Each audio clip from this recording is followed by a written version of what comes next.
nós abençoamos e declaramos sobre a vida da pastora Sandra a tua unção, a tua graça e o teu mover. Eu sei que o Senhor já falou o coração dela, Senhor. Agora fale aos nossos corações, através da verbalização daquilo que ela vai estar apresentando a nós, em nome de Jesus. Amém. Graça e paz, amados, amém? Já orei hoje cedo, falei: Senhor, que o Espírito Santo de Deus seja sobre nós, que o Espírito de sabedoria do pastor Silas venha até mim, o Espírito de mansidão do pastor Jussier e o Espírito de ousadia da pastora Ângela. Recebo tudo. Amados, Deus tem uma palavra para nós, e eu sempre peço uma confirmação para ver se não é algo do meu coração, se é algo de mim mesma. E pelas mensagens do Comece Seu Dia com Deus, pela mensagem de sexta-feira, que Deus é especialista em fazer as coisas impossíveis, pela abertura do pastor Jussier na sexta-feira, pela ministração do Guilherme aqui nessa manhã, tudo culmina. Então Deus está aqui. Coisa mais gostosa é você ter a certeza absoluta que Deus está no controle deste culto, porque o Espírito Santo dele está aqui. E eu orei e falei: Senhor, unge os meus lábios, unge o meu coração, que eu não venha falar de mim mesmo, mas que venha falar aquilo que o Senhor tem já falado ao meu coração há algum tempo. Queridos, vamos ficar de pé só mais um instante. Eu queria que você abrisse a palavra de Deus em Joel, capítulo 2, versículo 12. E não feche Joel, porque nós vamos passear um pouquinho nesse livro de Joel aqui. Joel, capítulo 2, versículo 12 e 13, diz assim: Ainda assim, agora mesmo, diz o Senhor, votai para mim de todo o vosso coração, com jejuns, com choro e com pranto. Rasgai o vosso coração e não as vossas vestes. Voltai para o Senhor vosso Deus, porque Ele é misericordioso e compassivo, e tardio em irar-se, e grande em amor, e se arrepende do mal. Pode sentar. Senhor nosso Deus e Pai, mais uma vez nós nos colocamos diante da Tua presença e diante da Tua face. Espírito Santo de Deus, o Senhor tem toda e qualquer liberdade para falar aos nossos corações. Nós abrimos as nossas mentes, nós abrimos o nosso coração para retermos a Tua palavra, para não sairmos aqui da mesma forma que entramos. Sabemos que já está tendo um mover do Teu Santo Espírito aqui desde o café da manhã, aliás, desde a madrugada. Desde que as pessoas que estão ali na cozinha, que o Senhor venha alcançá-las, abençoá-las, que elas venham também receber do Teu maná nesse dia, porque elas estão ali, Senhor, eles estão ali Te servindo com todo o amor, com todo o carinho, com toda a dedicação, que a Tua bênção também possa alcançá-los, não só nós aqui, mas que eles sejam alcançados ali também, em nome de Jesus. Amados, nós estamos vivendo os tempos mais amargos da nossa geração. O pastor Jussier, na sexta-feira pela manhã, ele comentou, e a pastora, estou profetizando, a Edinalva também, falando de tempos escuros, negros, pelas quais nós estamos passando.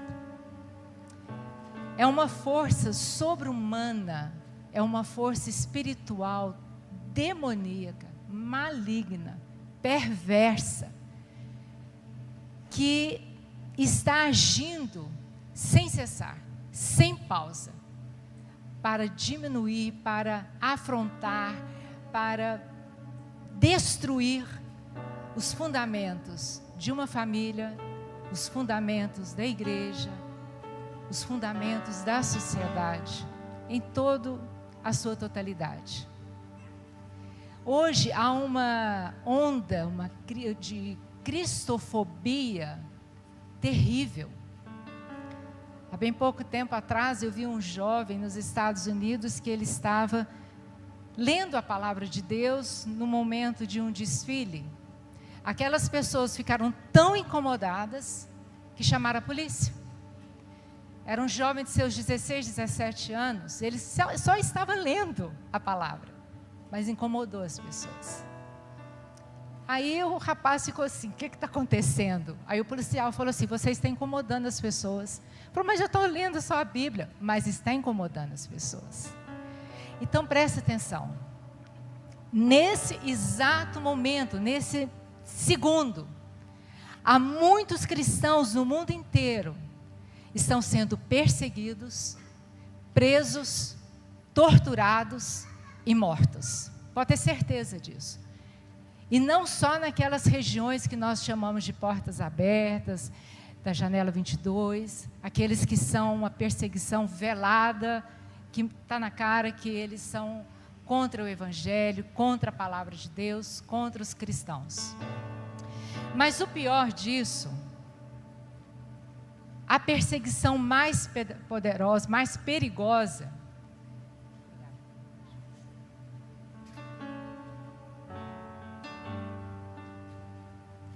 a perseguição mais perigosa não é essa. A perseguição mais perigosa é a ideológica, é a filosófica. Sabe por quê?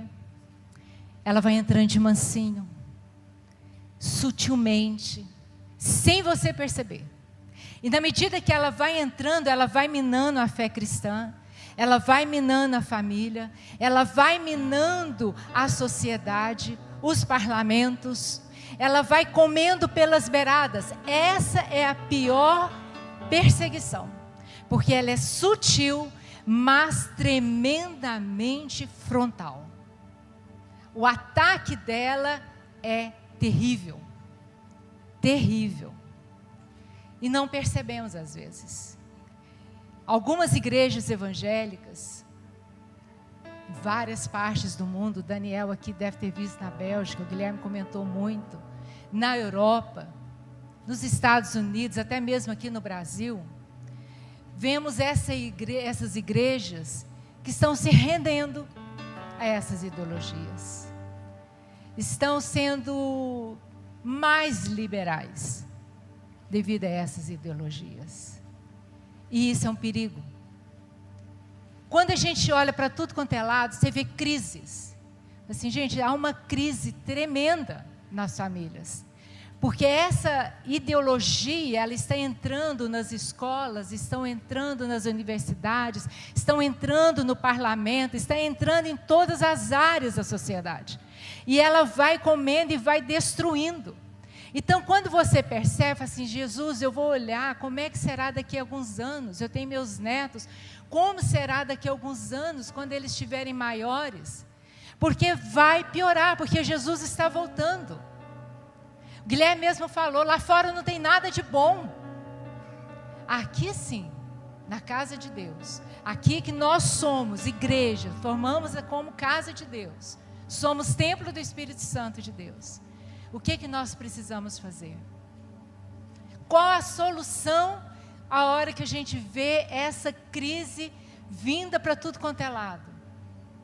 Pastor José ainda falou, Satanás, ele é tão sádico, ele é tão esperto, que ele faz com que a gente se prende em qualquer coisa, mas não se prenda na presença de Deus.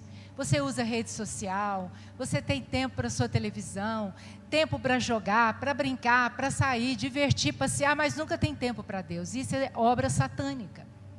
É Satanás que está fazendo isso e faz isso no nosso meio. Para uma solução nós só temos uma: um avivamento espiritual. Um mover tremendo do Espírito Santo de Deus na igreja, e é algo urgentíssimo. Nós não podemos mais brincar de ser crente, nós não podemos mais ser crente mornos, não podemos mais ser crente daquele que fica em cima do muro, não podemos ser mais crente de meia boca, não dá mais. É urgente a nossa posição como filhos de Deus. É muito sério isso que está acontecendo na nossa sociedade, na nossa vida, na nossa igreja.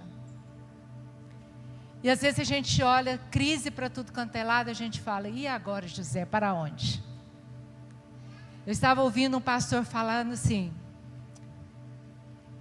a crise não é impedimento para Deus agir, muito pelo contrário. É nos momentos da crise que Deus mostra, como diz a Edinalva, que Ele é especialista em coisas impossíveis. É nesse momento da crise que Deus mostra que Ele abre o mar vermelho, mesmo que você não esteja enxergando nada. Ele coloca um caminho no deserto, mesmo que você não esteja enxergando nada.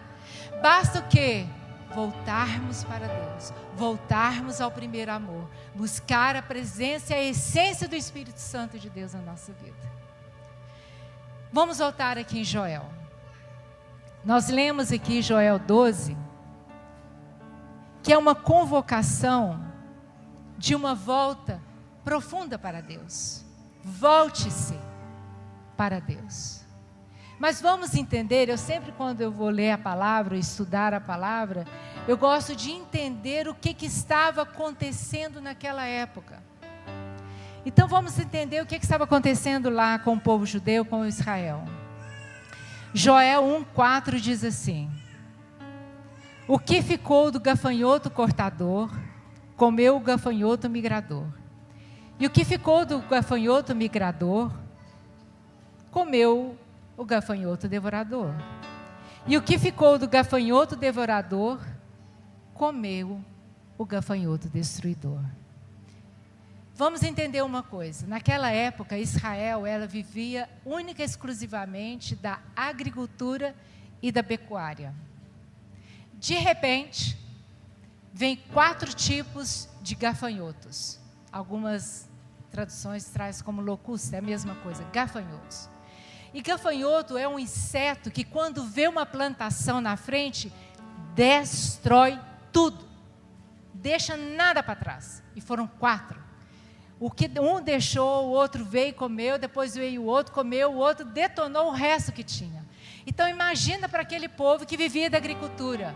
Não tinha plantação mais nenhuma. E mais à frente nós vamos ver outra coisa. Versículo 10. O campo está assolado e a terra triste. O trigo está destruído, o vinho novo se secou, o azeite falta.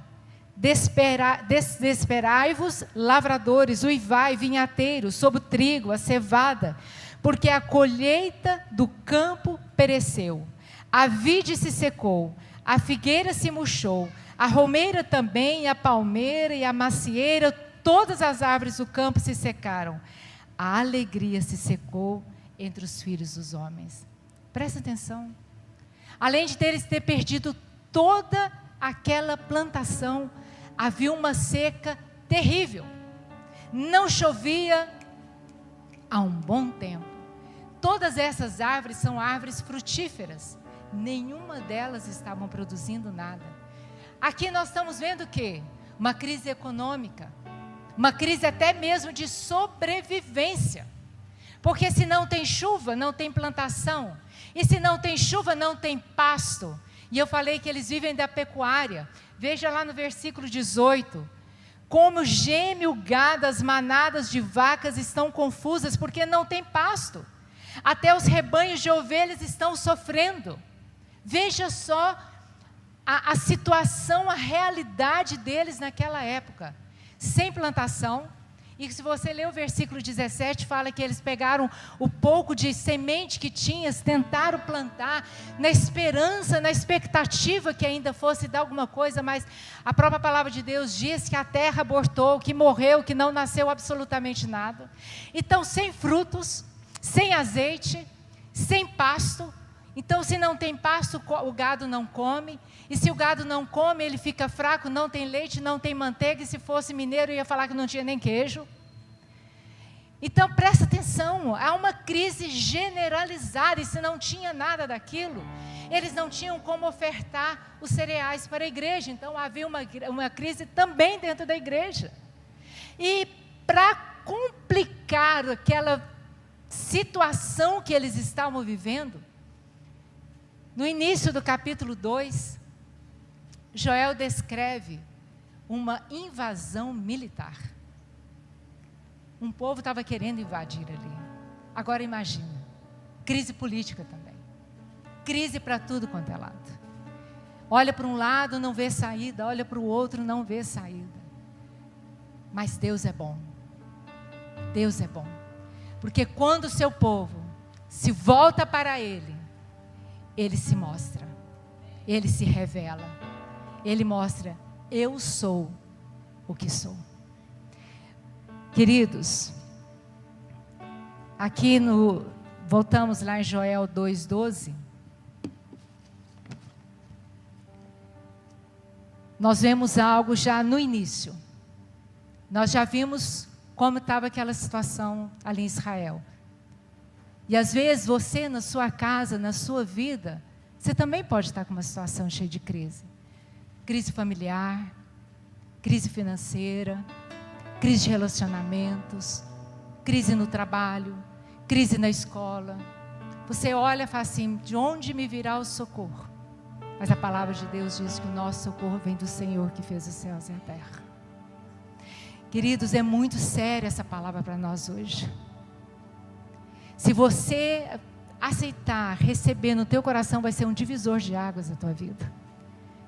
Deus tem falado comigo, já tem um pouco mais de um mês essa palavra.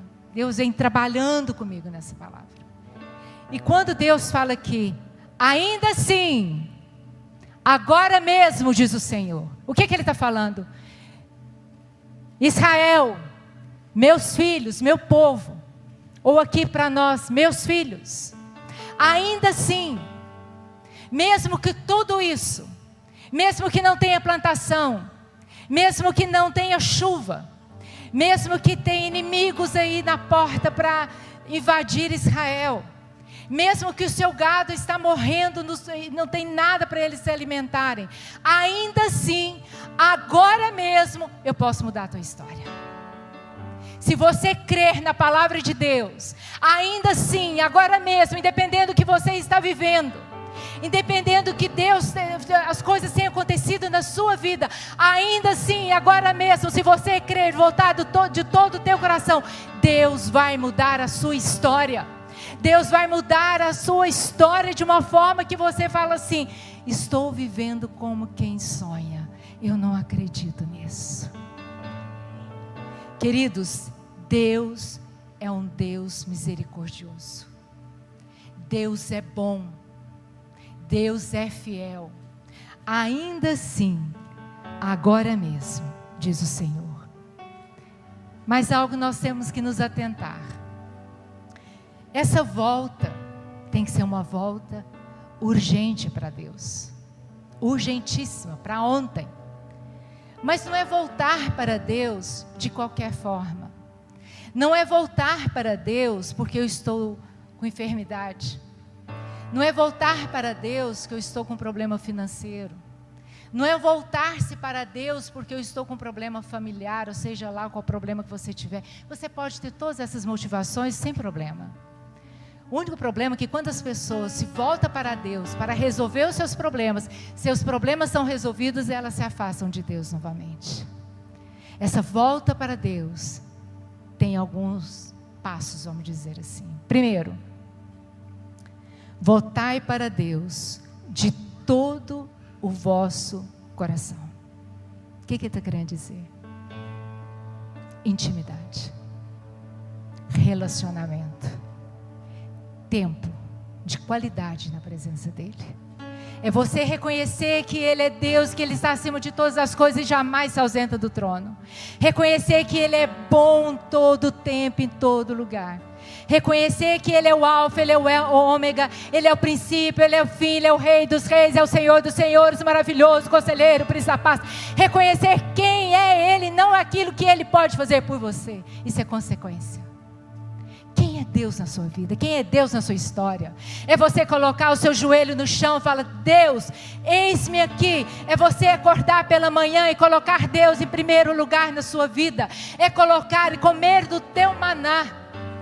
É isso, relacionamento, intimidade, cumplicidade. Pai, eu estou aqui, Pai. Às vezes eu nem sei o que orar, mas Pai, eu estou aqui. Pega a palavra, se alimenta da palavra, come a palavra, beba a palavra. Relacionamento, como é que eu vou ter relacionamento com quem eu não conheço? Só vou conhecer a Deus através disso aqui, ó. Isso aqui eu não conheço a Deus, isso aqui é balela, é mentira, é sino que retina, que só faz barulho, não tem profundidade. Quando Deus fala, volte de todo o teu coração, Ele está falando de profundidade, de um relacionamento íntimo com Ele, tempo com Ele. Desliga o celular, coloca tudo para lá, tranca a porta. O Hélio sabe, quando eu vou orar eu tranco a porta, eu não quero ouvir nada, eu não quero ver ninguém, eu não quero saber de ninguém, não quero ser interrompido, eu tranco a porta. Por favor, é meu tempo com Deus. Você tem que ter o tempo com Deus. Meu tempo é muito difícil, não tem um horário certo, mas você tem tempo para mexer no celular, no Instagram, rede social, TikTok, tem tempo para ver TV, tem tempo para passear, tem tempo para tudo, mas não tem tempo para Deus? Poxa, vamos tirar a máscara, né? Nós estamos priorizando mais as coisas que a Deus. Por isso é essa crise. Precisamos de um avivamento espiritual hoje em nossas vidas. Uma mudança hoje nas nossas vidas. Mas não é só isso. Com jejuns, com choro e com pranto. Jejum é uma disciplina espiritual que infelizmente muitas pessoas hoje não fazem. Está tão acostumado com comer com o pão da terra que esqueceu do sabor do pão do céu. Jejum é falar assim, eu tenho fome de Deus, eu quero Deus na minha vida.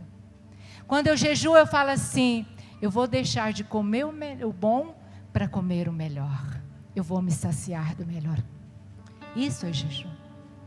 É fome de Deus. Fome da presença de Deus. Com choros e prantos. Qual foi a última vez que você chorou na presença de Deus? Qual foi a última vez que você se prostrou e falou, Senhor, eu reconheço que eu não sou nada sem Ti? Qual foi a última vez que você chorou, mas chorar mesmo, na presença de Deus? Eu já contei aqui, eu gosto de chorar na hora do meu banho. Que ninguém ouve, ninguém perturba, ninguém está ali perto. E eu tenho toda a liberdade de orar, chorar, e às vezes eu choro, rasgando mesmo meu coração. Nós temos chegado muito diante de Deus, com os olhos enxutos, coração seco. Muito. E o Senhor ainda fala que rasgai o vosso coração e não as vossas vestes. Naquela época, era muito comum, quando as pessoas ouviam alguma notícia que era uma tragédia, uma coisa muito triste, algo que incomodava muito eles, e eles ficavam desesperados, eles rasgavam as suas vestes. Para mostrar tristeza, luto, angústia, alguma coisa, eles rasgavam as suas vestes, choravam na presença de Deus. Era uma forma de exteriorizar aquilo que eles estavam sentindo. Só que com o passar do tempo, aquilo se tornou um ato, entre aspas, religioso. As pessoas rasgavam as suas vestes para mostrar, olha como eu sou espiritual. Olha como eu sou tão bom. Olha como eu sou piedoso. Olha como eu me entristeço na presença de Deus. Teatro. Enganoso é o coração do homem. Hoje vemos muito teatro no púlpito. Nós vemos muitas pessoas, como você sabe, conhecer os frutos dessas pessoas, que você vai saber se aquela pessoa é sincera ou não, se tem Espírito Santo de Deus ou não. Infelizmente, há muitos teatros em cima do púlpito. Há muitas pessoas que querem holofotes em cima delas. E Deus fala, rasga o seu coração, não as suas vestes. Reconheça o teu pecado. Reconheça que você está errado. Reconheça as suas limitações. Queridos, quando Deus fala rasgar as nossas vestes, é para chorarmos. Chorarmos e falar, Senhor, eu dependo de Ti, eu preciso de Ti. Senhor, sem o Senhor eu não sou nada, eu não sou ninguém. Sem a Tua presença eu não consigo fazer absolutamente nada. Senhor, eu rasgo as minhas vestes nessa noite, ou nessa manhã, ou nessa tarde, independente do horário que você trabalha. Rasgue o seu coração diante de Deus. Permita que o Espírito Santo venha tratar com você. Senhor, mas eu estou cheio de feridas. Rasgue o seu coração perante Deus. Ele é o Deus que cura. Quando nós voltamos para Ele, Ele cura, Ele liberta, Ele salva, Ele transforma. Ele nos reveste de uma nova roupagem. Volte-se para Deus de todo o teu coração. Porque nós devemos voltar para Ele? Porque Ele é misericordioso e compassivo, tardio em irar-se e grande em benignidade. Deus é bom. E não é só isso. A palavra de Deus aqui em Joel 15, 2:15 diz assim: tocai a trombeta em Sião, santificai um jejum, proclamai um dia de assembleia solene. Veja 16: congregai o povo, santificai a congregação. Congregai. O Senhor está fazendo uma convocação. Convocação para quê? Para voltar-se para Ele. O Senhor está fazendo uma convocação, chamando algumas pessoas que devem se voltar para Ele. Vamos ver quem que é primeiro? Vamos ver aqui. Ajuntai os anciãos. Quem são os anciãos? É a liderança da igreja. A liderança deve ser a primeira pessoa a voltar-se para Deus. Deve ser a primeira pessoa que deve colocar a sua vida diante do altar do Senhor. E eu louvo a Deus pela liderança dessa igreja, porque a gente percebe o quanto eles têm cuidado e zelo pela obra de Deus. Em seguida, congregai os filhinhos. Esses filhinhos aqui não são as criancinhas, não. Esses filhinhos aqui falam de juventude, fala dos nossos adolescentes e fala dos nossos jovens. Lugar de jovem, de curtir a vida, é dentro da igreja, na plenitude do Espírito Santo de Deus. Não é lá fora. Adolescente lá fora não vai aprender nada. O Guilherme mesmo falou isso aqui hoje pela manhã. Lá fora não tem nada de bom. Lugar de jovem, lugar de adolescente é dentro da igreja. É aqui reunido. Eles estão lá ouvindo a palavra, aprendendo a palavra, conhecendo a palavra e amando a palavra de Deus. Lugar de jovem para ser cheio do Espírito Santo de Deus é aqui. Lugar de adolescente para curtir a vida é aqui. Eu acho uma bênção a vida da Juju e da Vivi. Elas se entregam para os adolescentes. Elas têm a preocupação de cuidar dos adolescentes. E todos os professores que ali dão aula, que Deus os capacite cada vez mais, porque aqui, sim, eles também estão convocados para voltar-se ao Senhor. Quem mais? Vamos aqui. E os que mamam, aí sim são as crianças. E o Guilherme falou aqui, e eu até me emocionei a hora que ele chamou as crianças aqui. Queridos, é isso, pais, prestem atenção. Vocês são referência para os seus filhos. Aqui é lugar para trazer os seus filhos desde a mais tenra idade. Mesmo que esteja mamando, não tem problema. É aqui que eles vão crescer, na graça e sabedoria do Deus Todo-Poderoso. É aqui que eles vão conhecer a palavra de Deus. É aqui que eles vão conhecer o amor de Deus. Não permita que os seus filhos tenham liberdade de ficar assistindo as coisas que tem em rede social. Cuidado! Satanás veio para matar, roubar e destruir, e ele vai começar pelos teus filhos, pelas crianças pequenas, porque ali a cabecinha está fresquinha, tudo que você fala recebe. É ali que eles começam a minar a tua casa. Traga os teus filhos. Ah, meu filho é muito pequeno. É aí que começa. Os filhos têm que começar aqui dentro da igreja. Eu amo quando eu vejo as crianças aqui, quando estão dançando no teatro. Criança aprende rapidamente. As crianças não estão dispensadas a buscar a presença de Deus. Elas também precisam do avivamento espiritual. Elas também podem ser cheias do Espírito Santo de Deus.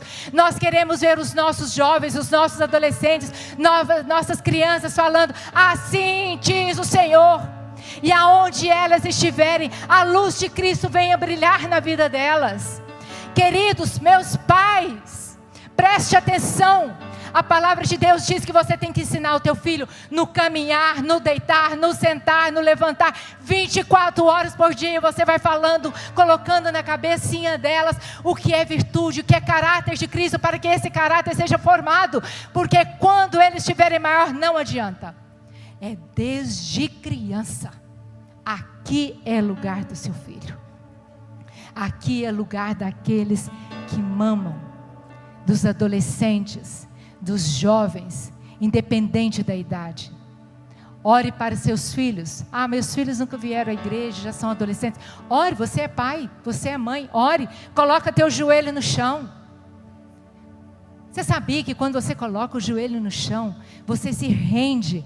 É a hora que você está mais de pé diante de Deus. Porque se você se prostra e reconhece que você é falho, reconhece que você não é nada sem Ele. Quando você se prostra diante de Deus e fala: Senhor, eu não sei o que eu faço, mas eu consagro a minha casa, a minha família diante de Ti. Eu coloco os meus filhos diante de Ti. Os meus 3 filhos foram consagrados no ventre. Porque os 3 filhos, eu quase tive aborto nos 3 filhos. Porque no 6º mês o meu útero rejeitava o feto. Então eu tinha tudo para dar luz, mas não tinha tempo. E naquela época não existia UTI natal, não tinha toda essa tecnologia que existe hoje. E o médico falava: ou você fica de repouso, ou você vai perder seus filhos. Mas o Hélio já conhecia a palavra. E ele colocou a mão na minha barriga e falou assim: vamos consagrar a vida dos filhos. O Guilherme, a Sara, o Augusto, os 3 foram consagrados. Consagra a vida dos seus filhos. Coloque eles no altar do Senhor. Tem mais pessoas aqui que são convocadas. Vejam só. Continuando no finalzinho do versículo 16. Sai o noivo da sua recâmara e o noivo do seu tálamo. Naquela época, os noivos ficavam 1 ano afastados do serviço militar, em lua de mel com a sua esposa. 1 ano. Mas a urgência é tanta para o avivamento espiritual, é tanta para voltar-se para Deus, que o Senhor fala: interrompe essa lua de mel e volte-se para mim.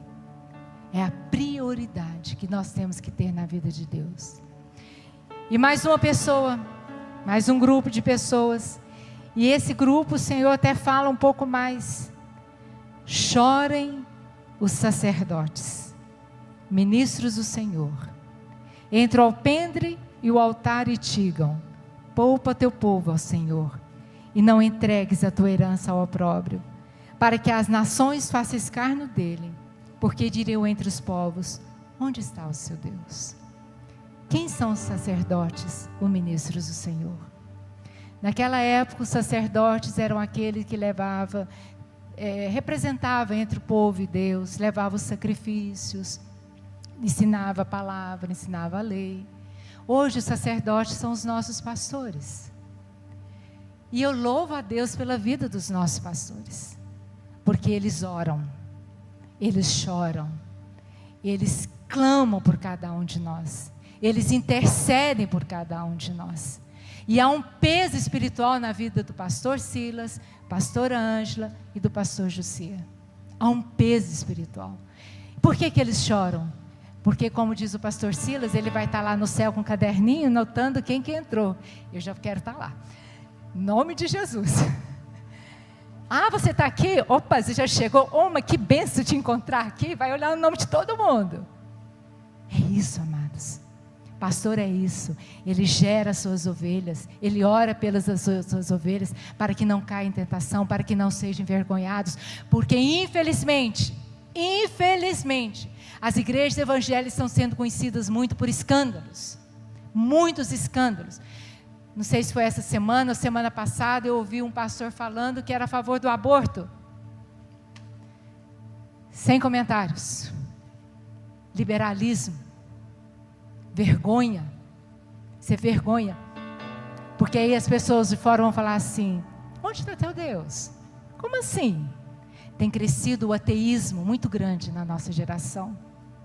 Pessoas têm se afastado de Deus por falsos testemunhos, por escândalos vergonhosos de cristãos. Precisamos de um avivamento espiritual. Quando isso acontecer, olha, sabemos que nós passamos por crises terríveis e vai piorar. Não pense que vai melhorar. Jesus está voltando e o inferno está prontinho. Prontinho. O plano de Satanás está prontinho, porque ele sabe que ele tem pouco tempo, que ele já foi derrotado, amém? Nós somos vitoriosos, amém? Porque estamos em Cristo Jesus. Mas ele vem com todas as suas artilharias. Mas quando a igreja do Senhor se volta para Deus, busca a presença de Deus. O que está escrito lá em 2 Crônicas 7,14? Vamos lá? 2 Crônicas 7,14. Se o meu povo, que se chama pelo meu nome, se humilhar e orar e buscar a minha face e se converter dos seus maus caminhos, então, não antes disso, eu ouvirei dos céus, perdoarei os seus pecados e sararei a sua terra. Amados, quando nós nos humilharmos, quando nós orarmos, quando nós buscarmos e nos arrependermos de todos os nossos pecados, então nós vamos ver essa nossa nação transformada. Então nós vamos ver a nossa família rendida ao Senhor, transformada. É isso, amado. Voltar-se de todo o coração. Eu já estou finalizando e eu quero que vocês entendam algo. Depois de tudo isso, de toda essa palavra que Joel entregou para aquele povo, de tudo aquilo que aquele povo tinha que fazer, de todos, vamos dizer assim, passos que eles deviam tomar, ou seria melhor, atitudes que deveriam tomar, Deus entrega uma palavra para eles. Diz assim lá, versículo Joel 2,18. Então, o Senhor teve zelo da sua terra e compadeceu-se do seu povo. Sabe o que Deus fez? Restituiu tudo aquilo que eles perderam. Você quer restituição na sua vida? Sim ou não, igreja? Eu quero. Tem muita coisa que eu preciso restituir na minha vida que eu perdi. Deus disse, então não antes disso, então, depois disso, Ele teve zelo. E se você ler do versículo 19 até o versículo 27, você vai ver que Deus restaurou a economia, Deus expulsou os inimigos, Deus restituiu tudo aquilo que eles perderam pela falta de chuva, pelos gafanhotos. E o mais interessante, sabe quem mandou os gafanhotos? Vamos lá ver? Versículos 24 e 25. As eiras se encherão de trigo, os lagares transbordarão de vinho novo e azeite. Restituí-vos-eis os anos consumidos pelo gafanhoto migrador, destruidor, cortador, o meu grande exército que enviei contra vós. Quem que enviou os gafanhotos? Deus. Por quê? A ausência de Deus na vida deles, que eles pecaram. Querido, nós podemos perder tudo na vida, tudo, bens materiais, podemos perder às vezes até a saúde, não é bíblico, mas se for para perder, a gente perde, mas o que não podemos perder, hipótese alguma, é a presença de Deus na nossa vida. Se você quer restituição, volte-se para Deus, enche-se da presença de Deus, busque a presença de Deus. E para fechar com chave de ouro, vamos dizer assim, a cereja do bolo, olha o que Deus fez ainda. Versículo 28. E depois de tudo isso, derramarei o meu espírito sobre toda a carne, e os vossos filhos e as vossas filhas profetizarão. Os vossos velhos terão sonhos, os jovens terão visões. Até sobre os servos e sobre as servas.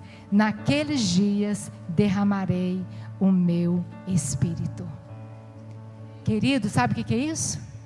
Isso se cumpriu em Pentecostes. Está cheio do Espírito Santo de Deus. Cheio do Espírito Santo de Deus. Quando eu falo, volte-se para Deus de todo o seu coração, de toda a sua alma, de todo o seu entendimento, é você falar: Senhor, Pentecoste aconteceu já lá em Atos 2. Línguas de fogo foram derramadas sobre o teu povo.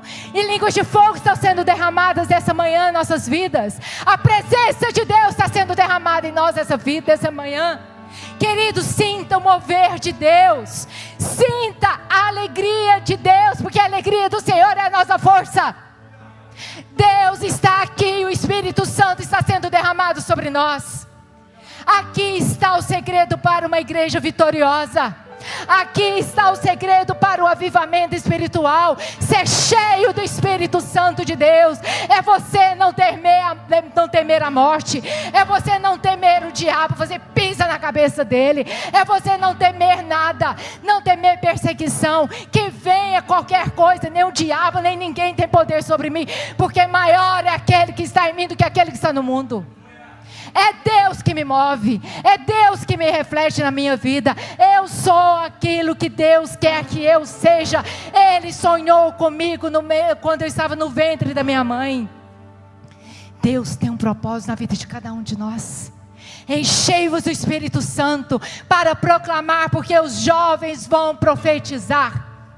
Nós vamos ver os nossos jovens, adolescentes, jovens dessa igreja, com a Bíblia na mão, fala: eu sei em quem eu tenho crido, nada vai me derrubar. Você pode vir com os seus argumentos. Maior é Deus que criou o céu e a terra. Maior é Deus que no meio do caos Ele colocou tudo em ordem. Melhor é Deus que vem sobre a minha vida e põe fogo na minha cabeça, e põe amor, e põe compaixão. E sabe o que vai acontecer? Vidas serão convertidas. Os pecadores se renderão e reconhecerão que sem Deus eles não são nada. Famílias retornarão para Jesus. Haverá unção de cura. Haverá unção de renovação. Haverá um movimento de restauração. É isso. Mas você vai falar assim: como encher do Espírito Santo? Lê Efésios. Tenha curiosidade, eu ia ler, mas não, eu quero que você leia em casa. Não é ler, ouve o que o Espírito Santo diz. Enchei-vos do Espírito Santo. Você vai começar a orar, vai começar a orar, vai começar a orar, e vai pegar a palavra de Deus. Senhor, assim está escrito. Uma vez, não sei se foi o Billy Graham que disse isso, ele falou assim: Jesus não discutia com Satanás, com o demônio. Ele só falava a palavra. Você não precisa discutir com o demônio. Cite a palavra. A palavra é o próprio verbo, e o verbo é Jesus. Quando você cita a palavra, você está falando Jesus. Jesus, Jesus, Ele é todo poderoso. Jesus é aquele meu Redentor. Jesus é aquele que veio para me salvar do inferno.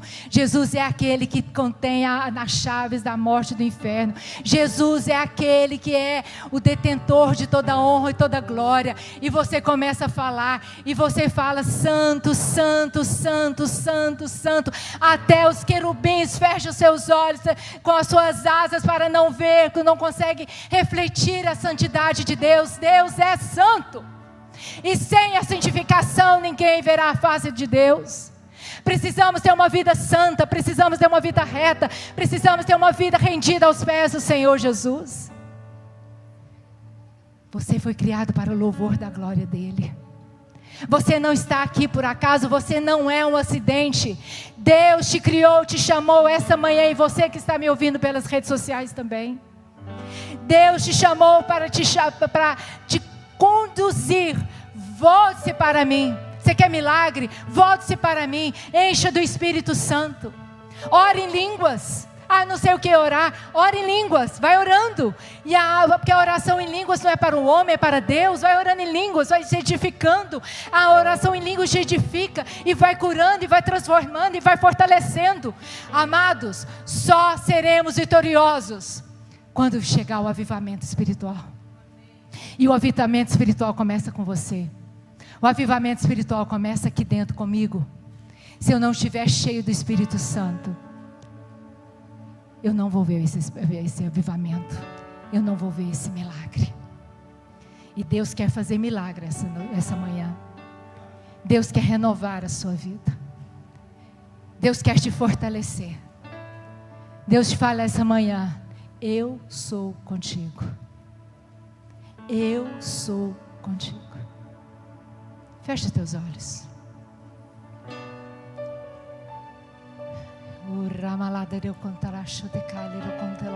Se você ora em línguas, começa a orar em línguas. Começa a falar.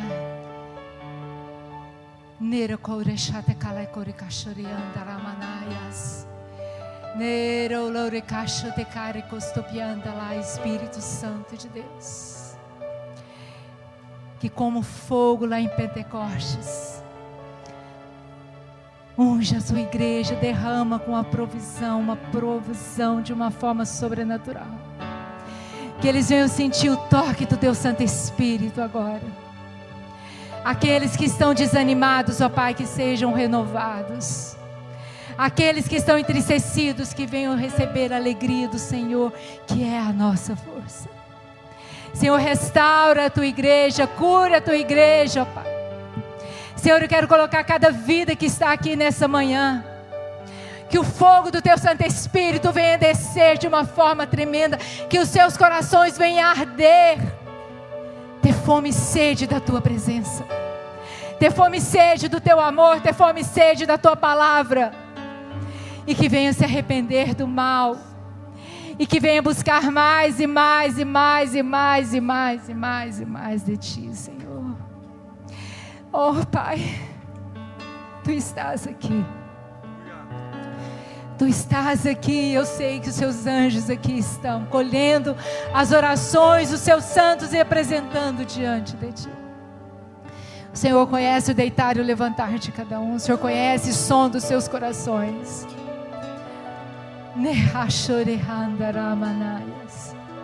Tem vidas aqui com o coração machucado. Senhor, toca no coração dessa vida agora, Pai. Cura, Senhor, toda tristeza, toda amargura, todo mal, Senhor. E palavras que ela tem ouvido, Senhor, que tem entristecido o seu coração. Pai, a Tua palavra é viva e eficaz. Cura, Senhor.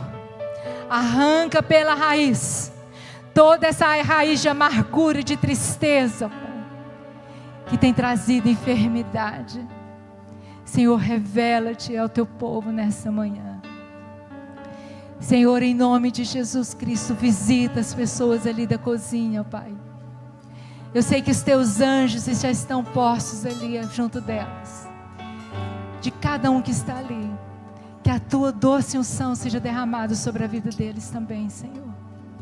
Pai, visita a tua igreja. Derrama da tua graça. Derrama do teu poder, da tua glória. Que possamos ter a consciência que só quando estivermos cheios, transbordante do Espírito Santo, através da oração, através da meditação da palavra, através do serviço, servir um ao outro, ajudar um ao outro, através da oração em línguas, através de termos tempo na tua presença, Senhor, que o Senhor nos usa como um vaso novo, que nós voltemos ao primeiro amor, Pai. Senhor, encha a tua igreja com a tua presença. Encha cada um de nós com a tua presença. E remova, Pai, tudo aquilo que não é teu. Tira do nosso coração tudo aquilo que não te pertence, porque a tua palavra diz que enganoso é o coração do homem. Tira do nosso coração tudo aquilo que não é teu e planta em nós a palavra de vida eterna. Te louvamos e te agradecemos, ó Pai. Em nome de Jesus.